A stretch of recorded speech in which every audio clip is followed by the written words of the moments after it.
ഒല്ലൂർ. രാജന്റെ മണ്ഡലം. അതെ. ഈ മന്ത്രിസഭയിലെ ഏറ്റവും ശ്രദ്ധിക്കപ്പെട്ട മന്ത്രിമാരിൽ ഒരാളാണ് കെ രാജൻ. ജനപക്ഷത്തു നിന്ന മന്ത്രിയാണ്. പക്ഷേ MLA എന്നുള്ള നിലയ്ക്കുള്ള മാർക്കാണ് നമ്മൾ. അതെ, ഒല്ലൂർ മണ്ഡലത്തിൽ വീണ്ടും ഈ CPM MLA-മാരിൽ ഇളവ് കൊടുത്ത MLA ആണ്.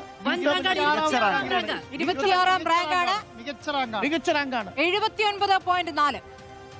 അതായത് പ്രിയപ്പെട്ട പ്രേക്ഷകരെ, ഇത് മന്ത്രിസഭയിലെ ഏറ്റവും മികച്ച മന്ത്രിക്കുള്ള റേറ്റിംഗ് അല്ല, കെ രാജൻ എന്ന MLA-ക്കുള്ള. കെ രാജൻ എന്ന MLA-ക്ക് ഒല്ലൂരുകാർ കൊടുക്കുന്ന മാർക്ക് 79.4. That means nearly 80 മാർക്കിൽ 79.4 മാർക്കാണ്. അത് 20 മാർക്കേ നഷ്ടപ്പെടുത്തിയിട്ടുള്ളൂ.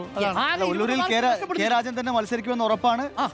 നന്നായി പഠിക്കുന്ന കുട്ടിയോട് ചോദിക്കല്ലോ ബാക്കിയുള്ള മാർക്ക് എവിടെയെന്ന്, അത് ചോദിക്കാൻ പറ്റുന്ന ആളാണ്. അതെ, അതായത് നോക്കൂ, ഈ കോൺഫിഡൻസ് ആണ് കെ രാജൻ ഇളവ് കൊടുത്തത്. മന്ത്രി എന്ന നിലയിൽ മാത്രമല്ല, MLA എന്ന നിലയിൽ ഒല്ലൂർ മണ്ഡലത്തിൽ നിറഞ്ഞു നിന്ന കെ രാജനോടുള്ള കോൺഫിഡൻസ് ആണ് രണ്ടാം വയനാട് വീട് കൊടുക്കുന്നതിന് മുൻപുള്ളതാണ്. നമ്മളിപ്പോൾ ഇത് MLA-യുടെ മാർക്ക്, കെ രാജൻ എന്ന MLA-യുടെ മാർക്കാണ് നൽകുന്നത്. പക്ഷേ ഏറ്റവും നല്ല മന്ത്രിയുടെ മാർക്കും ഈ എപ്പിസോഡിൽ ഇന്ന് തന്നെ അറിയാൻ പറ്റും. ഇന്ന് നമ്മൾ കൊടുക്കുന്നുണ്ടോ?